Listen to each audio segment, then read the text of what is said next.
Yami's eyes widened. Shit. Running was pointless. Everything was marked.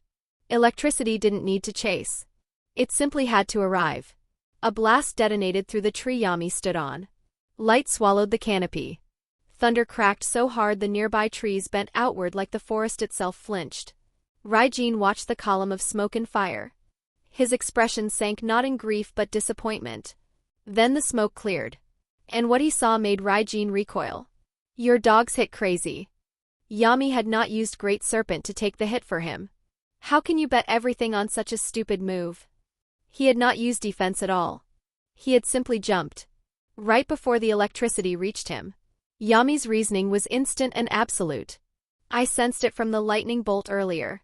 It isn't actually the speed of lightning or real electricity, there's a brief delay, which can be sensed and dodged. I've used Nu. From that I can deduce it needs a grounded path to travel through. Which is why this worked. His feet touched the earth again without burning, without breaking. His eyes hadn't even changed. You think too much, Yami said flatly. Great Serpent can't handle lightning of that level. While Ryene had been talking, Yami had already unsummoned and resummoned his shikigami. Great Serpent coiled behind him once more, untouched, fully intact. Ryene stared at him. You knew my plan. His voice was quieter now. I was seen through. Yami scoffed. Know your place, cursed spirit. Chapter 17, Cursed Spirit. My place, Ryene repeated. The lightning around him changed, blue became white. The crackling sharpened into a continuous screaming hum, and then the boundary between Ryene and the current ceased to exist entirely. He coated himself in lightning, becoming lightning itself. He moved. Yami didn't see it yet, his body moved anyway. His forearm came up and met the fist a full half-second before the sound arrived, a delayed thunderclap that split the street behind him.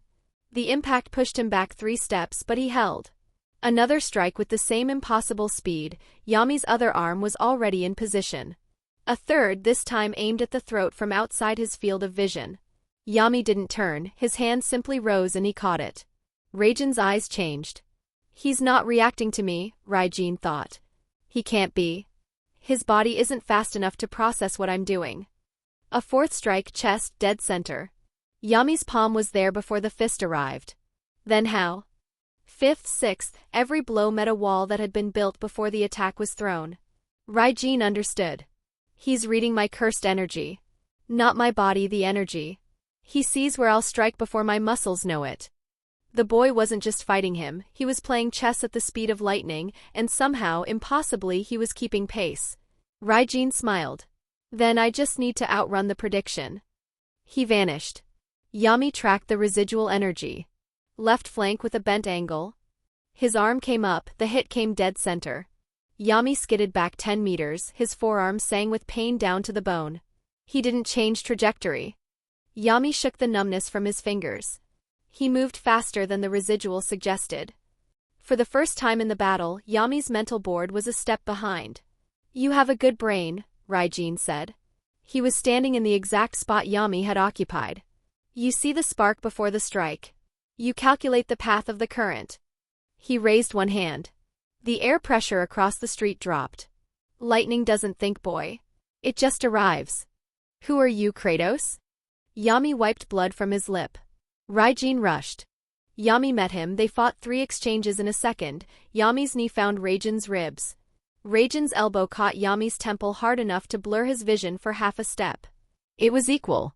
Yami feinted left and struck right, a timing he'd landed twice already. Ryene didn't bite. He stepped into the feint, absorbed the angle change and punched clean through Yami's guard. Yami slid back, this time further than before. He learned that pattern in 2 exchanges. That was the problem with fighting intelligent opponents. The first few exchanges were free, your rhythm was new, your timing unfamiliar, your habits unread. But the longer the fight went, the more data you gave them. Yami summoned Great Serpent. The shikigami launched from his shadow and struck from the left while Yami closed from the right. A pincer attack.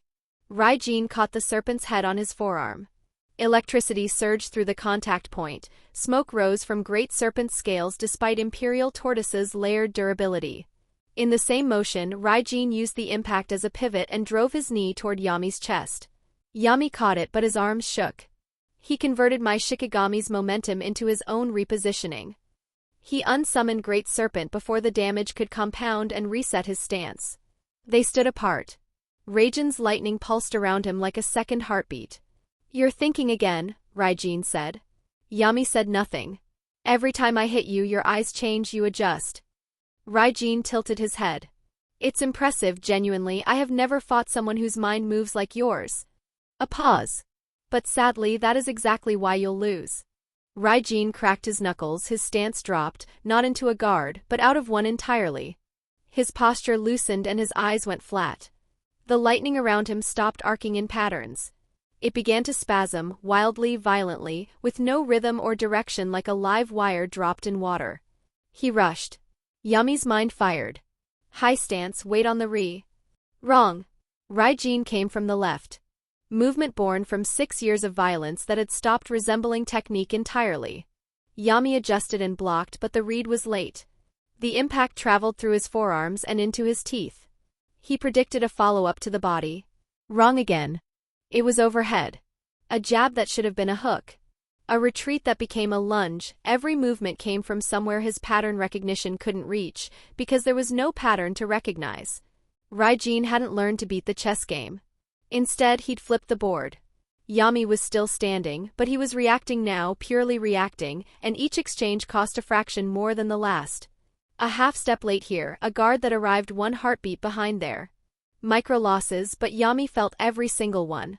I need to create dist. Raiden's fist found his ribs on the left side, a clear strike. Something cracked. Reverse curse tech. Same side, exactly same spot. Before the healing reached the fracture had been made worse.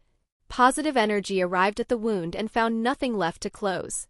Yami grit his teeth and threw everything into a counter, a right hook, wide and committed, the full weight of his body behind it. Ryene leaned past it like watching a door open. And in that gap, arm extended, torso exposed, weight committed to a punch that hit nothing, Ryene stepped inside his guard.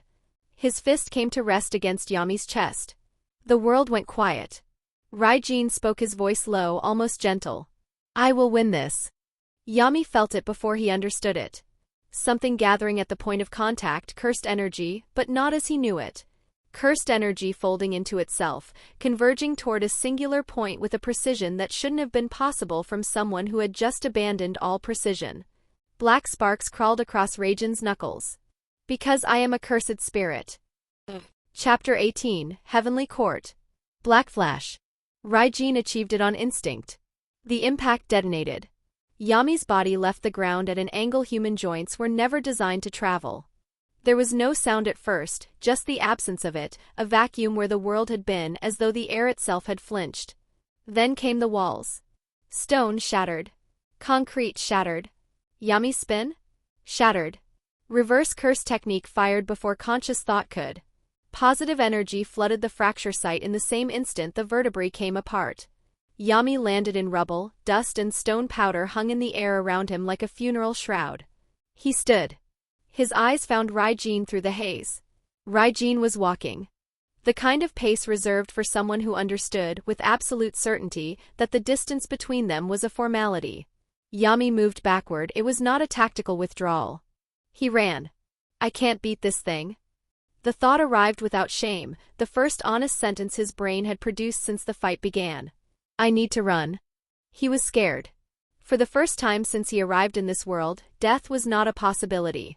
It was next to him. Walking toward him. Ryene stopped. He looked down at his own fist, turned it over, studying the knuckles where the black sparks had crawled moments ago. They had faded now, but something in his expression hadn't. His eyes were wide with wonder. "I was so foolish," he murmured.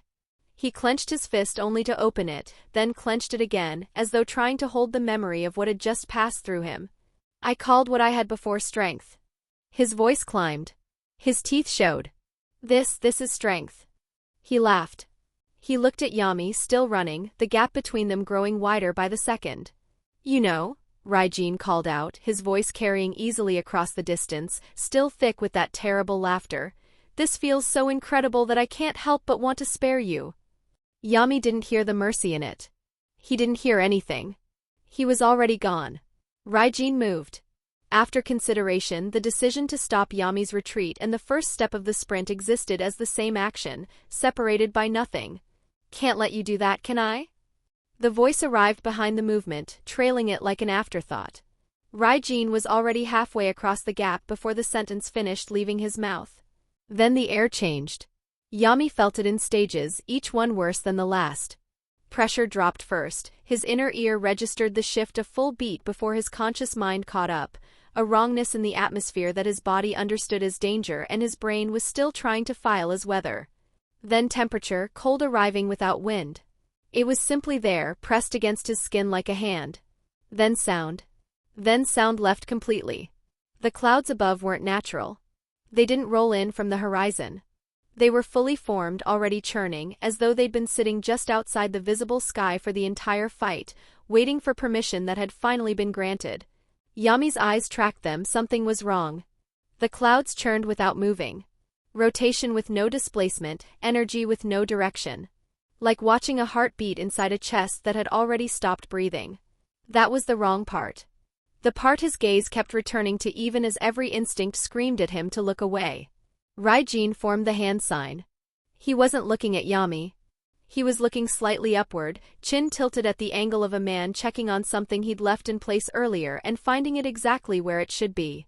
Domain expansion. A pause. Heavenly court of blackened skies.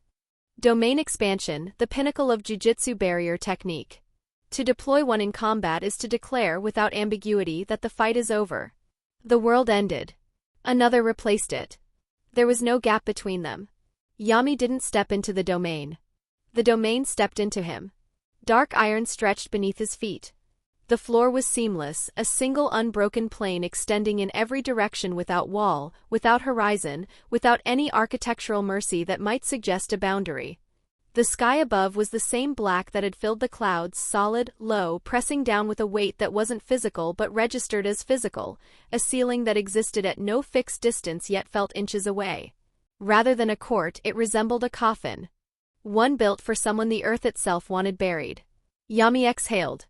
The sigh left his lungs and falling blossom emotion activated in the same breath. Doesn't look like he unlocked this from the black flash. The barrier construction is too refined. He had this before. This was always in his back pocket. Shit. I can't escape. Domain barriers don't open from the inside. I need him close. If I can land round deer through reverse curse technique at point-blank range. The first strike came from directly above. Lightning arrived at Yami's position the way a fact arrives in a sentence, already true by the time you read it. His body moved left, due to pure reflex, muscle memory firing faster than thought. The lightning was already left. He lurched right, every fiber of cursed energy reinforcement burning through his legs to generate lateral speed. The lightning was already right. He went still. The domain hit him 3 more times in the second it took him to understand what was happening. Each impact detonated against the dispersal field of falling blossom emotion, cursed energy flaring outward in controlled bursts that neutralized the sure hit at the exact moment of contact. His body shuddered with each one. No delay. It doesn't travel. He worked it out even as the 4th and 5th impacts landed, each one caught and shredded by falling blossom emotion before it could reach his body. His analytical mind hadn't stopped functioning. The sure hit is the lightning itself. Guaranteed contact at any point within the domain's boundary. Speed is irrelevant. Direction is irrelevant. The only variable is timing, and that belongs to him. Ryene watched from across the iron floor. He hadn't moved. He hadn't raised a hand. He hadn't thrown a single technique. The domain was doing everything. He stood with his arms at his sides and observed the way a craftsman watches a machine he built run its first cycle. He tilted his head. You read it in one hit. Ryene was recalibrating in real time, and the fact that he could do this calmly, analytically, while Yami was being struck from every conceivable angle inside his own domain, said something about the gap between them. Yami didn't dwell on it as he could not afford to. And you have a counter? Something entered Ryene's voice that hadn't been there before. Not respect, exactly, it was closer to appreciation. He took one step forward. Then another. Then a third. Each footfall rang against the dark iron floor like a bell tolling in an empty cathedral. Let's try something else. Ryene closed the distance. He crossed the iron floor at full sprint, cursed energy wreathing his frame in arcs of white-blue discharge that scorched the dark metal beneath each footfall. There was no gap. Raiden's fist came from below. Yami's forearm was already there. A textbook defensive read. A perfect interception. Then lightning struck him from behind. It was not the domain's sure hit. Curse technique, Thunder Sovereign. Ryene had layered his personal technique on top of his domain's sure hit. Falling Blossom Emotion could neutralize the former. It had no answer for the latter. Direct hit. The impact cratered through the cursed energy reinforcement along Yami's spine. His body lurched forward, electricity branching through his muscle fibers in jagged lines that locked his back rigid for a fraction of a second before he forced movement back into his limbs through sheer output. Yami clicked his tongue. I won't die here. He stopped retreating. Ryene registered the shift instantly, the sudden absence of backward momentum, the redistribution of weight from flight to foundation. He pulled back for another strike. Yami inverted. His body dropped low, center of gravity plummeting beneath Raiden's attack line, and a dagger materialized in his hand as though it had always been there, slashing upward in an arc that opened the air between them from navel to sternum. Ryene twisted to avoid the blade's edge, creating the smallest possible gap. And from Yami's shadow, through the space between Raiden's legs, Great Serpent erupted. The shikigami lunged from the darkness pooled beneath the iron floor, fangs aimed at the tendons behind Raiden's knees. Ryene didn't even look down. It was dead before it finished arriving. Fine. That was never the point. Curse technique reversal, shadow pause. Raiden's body stopped. Every electron in transit through his nervous system hit a wall that hadn't existed a millisecond prior. The current running through the iron floor dimmed to nothing. Above them the storm ceiling pulsed once. And held its breath. 1 second. Yami had just purchased 1 second at the cost of everything he had left. He didn't waste a single frame of it. The round deer's merged soul state activated, 10 shadows healing shikigami fused with Yami's own cursed energy network, converting his output from cursed to positive in a cascade that flooded outward through his palms. He pressed both hands against Raiden's torso. And pushed reverse curse technique directly into a living body that didn't want it. Push. Push. Raiden's eyes widened. Then he laughed. It wasn't a laugh of disbelief or pain. Positive energy was flooding his system, so he flooded himself with more. Cursed energy erupted from Raiden's core in a torrent of raw output, meeting the positive energy at every junction and neutralizing it through sheer volume. A war of attrition fought at the cellular level, two opposing forces annihilating each other at the point of contact while both sorcerers poured everything they had into maintaining their side of the equation. For 3 seconds they were even. At 4 seconds Ryene started losing. He has way too much cursed energy. Ryene could feel it. Yami's reserves were unreasonable. The round deer's merged state was multiplying his positive energy generation beyond anything Raiden's raw cursed energy could match at current output. At this rate, in 6 more seconds, his cursed energy network would collapse. In 8, the domain would fall. Ryene did something he had never done before. He used his brain. In that moment, standing inside his own domain with a man's hands pressed against his chest and his cursed energy network being eaten alive from the inside, Ryene made a contract with himself. He sacrificed the domain's sure hit. In exchange, greater cursed energy output and an immediate, unconditional increase to his total cursed energy reserves. The domain shuddered. The domain still stood, but it was a cage now, not a weapon. And inside that cage, Raiden's cursed energy doubled. The positive energy that had been winning the war of attrition hit a wall of output that hadn't been there a second ago. Raiden's cursed energy matched Yami's reverse curse technique, crashing through the positive energy like a wave breaking over a seawall, flooding back through the point of contact and into Yami's arms. Raiden's palm found Yami's sternum. And the world moved. Yami went airborne. His feet left the iron floor and his body crossed 15 meters of empty domain.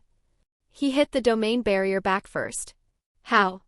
He pulled himself from the indentation his impact had left in nothing, ribs screaming, cursed energy reinforcement barely holding structural integrity along his left side. I have way more cursed energy than him. The round deer's merged state should have outpaced anything he could offset. Then realization struck. A binding vow. He sacrificed the sure hit. That's why the lightning stopped. Yami straightened. Good. The sure hit was the real threat. Without it, this domain is just walls. I can work with walls. Across the iron floor, Ryene looked at his right hand. The skin from his knuckles to his wrist was burnt. It looked like it should have been agonizing. Ryene flexed his fingers. The hand regenerated. He opened and closed the new hand twice. I understand it now. He said it to himself quietly. Then he moved. Ryene crossed the distance between them in a single step that covered ground it shouldn't have been able to cover, his fist already in motion before Yami's reinforcement could redistribute to the point of impact. The cursed energy sparked black. Yami's body broke the sound barrier before it hit the wall. Blood left his mouth in a line that painted the dark iron beneath him. He was still thinking. His mind was still running at full speed, processing what had just happened, categorizing it, filing it into an understanding of Jujutsu that had just expanded to include something new. There was simply nothing left for it to do. It's truly astounding. Ryene was glowing with it. Yami spat blood onto the iron floor. And chuckled. Emerge from the darkness, blacker than darkness. Purify that which is impure. Ryujen's expression shifted. For the first time since the domain's activation, confusion crossed his features. Genuine, unfiltered confusion, the expression of a man hearing something he couldn't categorize. Has he gone senile? The thought came and went. Ryene let it pass. He decided it didn't matter. Being the smartest person in the room, or well, for our case, domain, a faint smile. The correction amused him. Only helped you understand how fast you're going to lose. His eyes gleamed. Yami raised both hands in mock surrender. The chant was still on his lips. Ryene chuckled. What's your name, sorcerer? However, a critical mistake was that. The sparks of black do not choose who to bless. Chapter 19, Curtain. The tea had gone cold. Mary sat across from him in the courtyard of the auxiliary training hall, his legs crossed, his expression carrying a specific kind of exhaustion.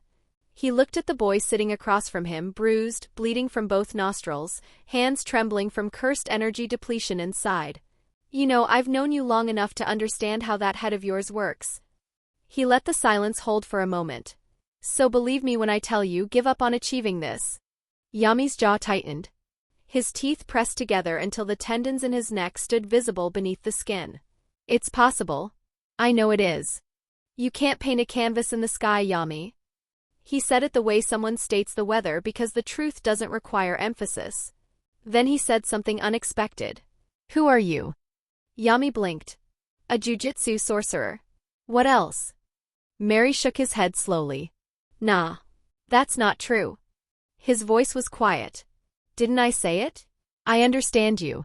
He leaned forward. His elbows found his knees and his eyes found his, and there was nowhere in the courtyard left to hide. You're too pathetic to be a sorcerer. Too human to be a cursed spirit. Too broken to be a saint. And too kind to be a devil. Mary leaned closer. Your domain will be the shape of your soul. Not your technique, your soul. So answer me properly. His eyes didn't waver. Who is Yami Zenin? Yami stared at his. The silence stretched for 5 seconds. He scoffed. That's not how domains work. Ryene turned back. Yami was still there, crumpled against the domain's barrier where the black flash had planted him, body bent at angles that suggested several load-bearing structures had stopped bearing loads. His left shoulder sat lower than his right in a way that meant it wasn't in its socket anymore. The cursed energy reinforcement along his body flickered like a signal losing reception. But he was moving. The involuntary tremors of a body being forced to operate past its failure threshold by a will that hadn't received the message. He has life left in him. Ryene acknowledged this with the clinical observation. Yami's body moved. Yami's entire body rotated, a full roundabout turn, momentum building through the hip, transferring through the core, channeling into a leg that swung in a wide, rising arc aimed directly at Ryejen's temple. Capoeira kick launched from the floor. The cursed energy sparked black. Black flash. The domain's atmosphere flinched. Ryejen's body left the ground. He hit the iron floor 16 meters away, skidding across the dark surface in a shower of sparks and displaced cursed energy before his hand found purchase and arrested his momentum. His vision swam. For the first time since the domain's activation, static colonized the edges of his sight. Yami stood. His eyes were clear. The way water is clear, the way glass is clear, the way the sky is clear on the kind of morning where you can see so far it feels like seeing itself has changed. Something had shifted. Something behind his eyes had finished assembling. The answer's simple, really. His voice came out steady. He flexed his muscles. Who is Yami Zenin? Too pathetic to be a sorcerer. Too human to be a cursed spirit. Too broken to be a saint. Too kind to be a devil. Yeah, that's right. That's exactly right. I am. The words left his mouth carrying something heavier than sound. Yami Zenin. Ryene felt it. He was 50 meters away and he felt it, the change in the air. Then his mind named it. And what his mind named it was dangerous. But what left Ryjen's mouth was not caution. It was joy. Excellent, Yami Zenin. His arms spread wide, not in defense, not in preparation, but in welcome. His grin split his face from jaw to temple, every tooth visible, eyes burning with a recognition so intense it bordered on reverence. You understand it too. This was what he'd been looking for. It was identity. And Ryene, who had achieved this understanding alone inside a body that the world called a monster, was looking at the first person who had ever achieved it in front of him. Let's finish this, cursed spirit. Yami's gaze locked onto Ryene with a focus so total that the rest of the domain ceased to exist.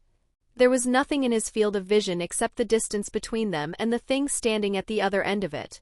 He was drooling. He didn't notice. What intense concentration, thought Ryene, and for the first time in the fight, the thought carried a sliver of something that wasn't confidence. 2 black flashes to 1. I've hit 2, he's hit 1. In terms of the zone, I am better. In a head-to-head exchange, I will be stronger regardless. Yami closed the distance. Ryjen's fists rose to meet him. Their cursed energies collided. The sparks flashed black. Black flash. Yami's fist buried itself in Ryjen's solar plexus with the force of a collapsing star. This one was stronger than the last. His output is increasing. Ryjen's feet carved trenches into the iron floor as he skidded backward. Yami was already there. His left fist connected with Ryjen's guard. The cursed energy sparked black. Black flash. Ryjen's guard shattered. 2 in a row. Ryene regained his footing. Planted himself. Drew breath. Yami's knee was already rising. Black flash. For a fraction of a second his feet left the iron floor and his body existed in a state of pure momentum, traveling in whatever direction Yami's knee had decided, which was up and back. Ryene hit the floor, rolled, and came up with lightning already forming in both hands. 3 consecutive black flashes. That's not possible. No, wait. What the hell is going on? Ryjen's confusion was not theatrical. No one could use black flash at will. He wasn't trying to hit black flashes. He was just Yami Zenin, and Yami Zenin's fists sparked black when they hit. Ryene created distance. Lightning erupted from his body in a defensive perimeter, 50 meters of empty domain opening between them in an instant. I need to regain the sure hit. One binding vow to reverse the previous one, sacrifice the excess cursed energy output, restore the domain's guaranteed strike. The sure hit was always the real weapon. I just need 3 seconds. Haha. Ryjen's laughter echoed across the domain. The laughter of someone who has been genuinely surprised and found the experience delightful. That was quite a surprise. But you will still lose. He thinks I'll let him regain his output and sure hit. Yami was already running. Every cell in his body understood what Ryene was doing. This was his window. This was the only window. His legs carried him across the iron floor at a speed his body should not have been capable of producing given the damage it had sustained. Reversed curse technique ran in the background like a heartbeat, stitching torn muscle fibers and reinforcing cracked bones just fast enough to keep the structure functional. He was burning through reserves he'd need later. Lightning struck him. Ryene had already regained his sure hit. Lightning struck again on his right this time. Yami's body began to break. Skin charred and split. The reversed curse technique running in the background hit its limit and began to fall behind, healing slower than the damage was arriving, the deficit growing with each successive strike. His left arm went limp. He was dying. He was undeniably dying. And Yami Zenin threw his head back and laughed. That's so amazing. The sound that left his mouth was not the laugh of a man in denial. It was not madness. It was not the broken giggling of a mind that had snapped under pain and retreated into incoherence. It was joy. His body broke and reversed cursed technique stitched it back together, and lightning broke it again and reversed curse technique stitched it again. Ryene saw it. How? How?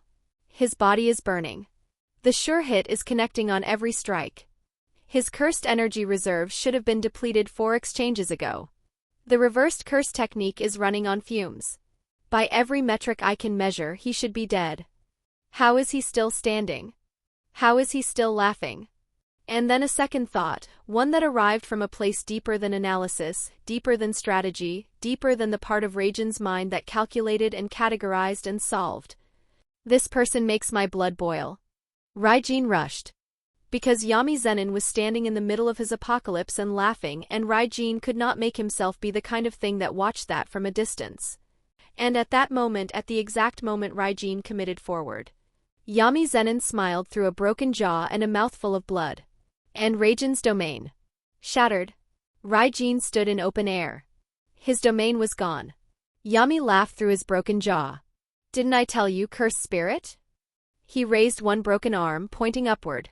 Above them, the curtain, the barrier that had been erected over the battlefield before the fight began. Yami had not ignored it. Yami had never ignored it. The curtain cast a shadow. The shadows had been used as a medium to summon shikigami to destroy the barrier from outside. Know your place. Ryene understood. I need to escape. The thought arrived clean and immediate and utterly without shame. I cannot beat this thing. Ryene's legs tensed. The muscles in his calves engaged. His weight shifted to the balls of his feet. Flight trajectory, northwest, maximum speed, break through the curtain at its thinnest point, and he ran. For the first time since Ryene was born, he felt it. Fear. He ran. I can't let you do that, can I? Yami Zenin stood with his arms at his sides. Blood covered him from crown to sole. His jaw was broken. 3 ribs were visible through the skin of his left side. His cursed energy reserves were a fraction of what they'd been at the start of this fight. He had never looked more complete. Domain expansion. Divine shadow sanctum. The world went dark. And Ryene's eyes closed.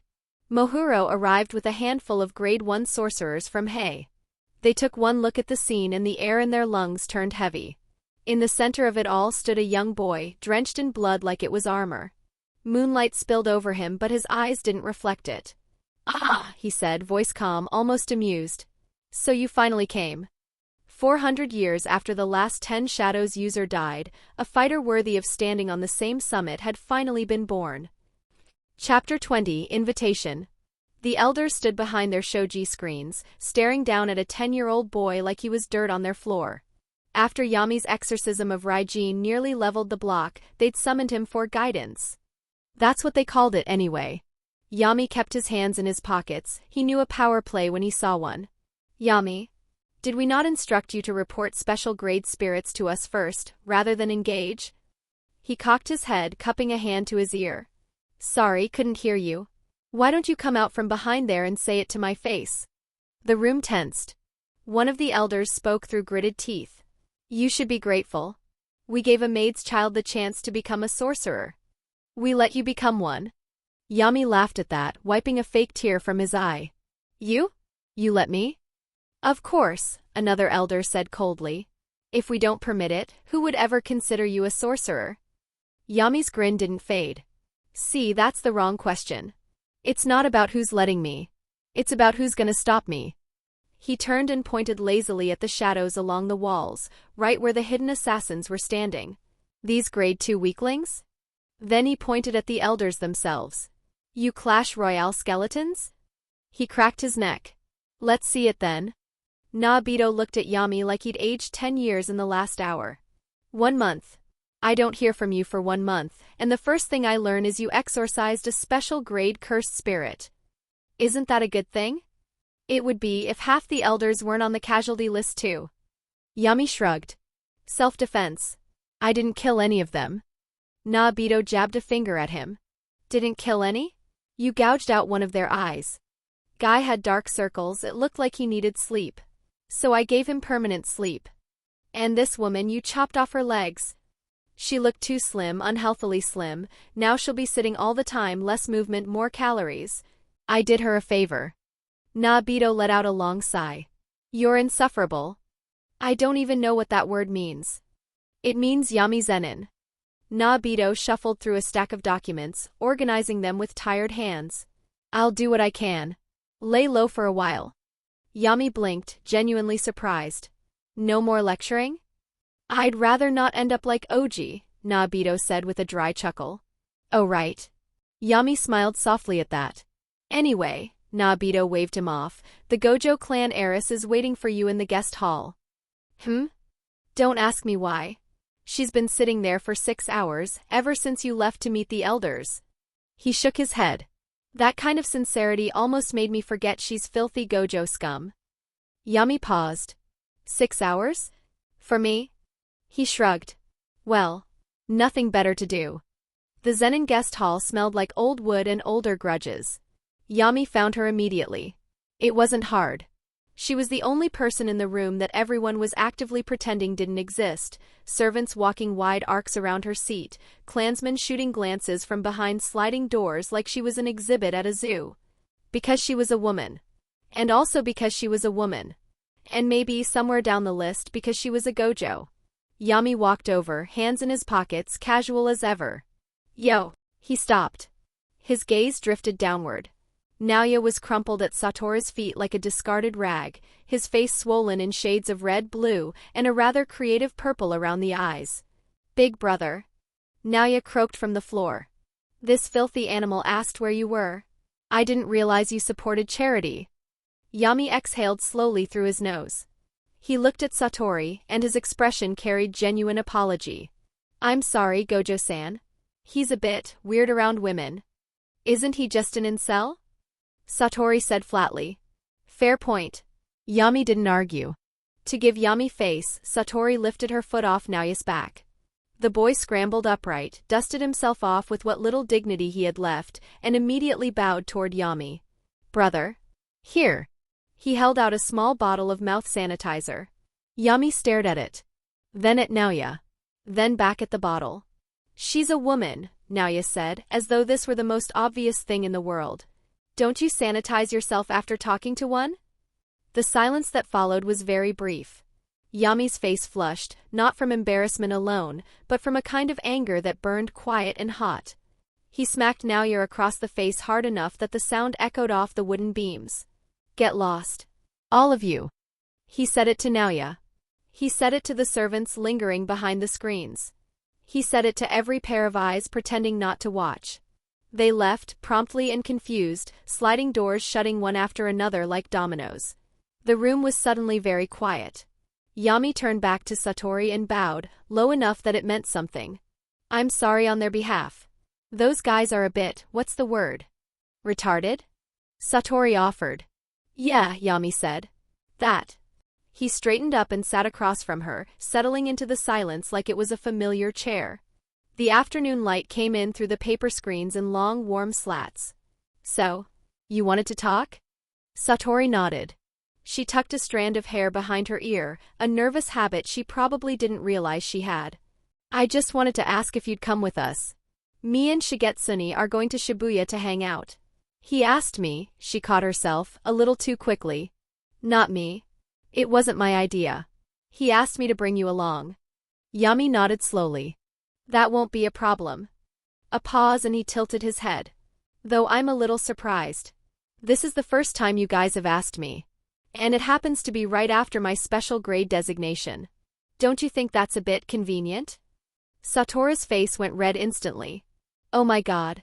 He totally thinks I'm trying to curry favor. She opened her mouth, closed it and opened it again, nothing useful came out. Meanwhile, behind Yami's calm expression, entirely different thoughts were running. That's what she thinks, I mean. But why would someone like her need to do that? It doesn't make sense. I just wanted to see her reaction.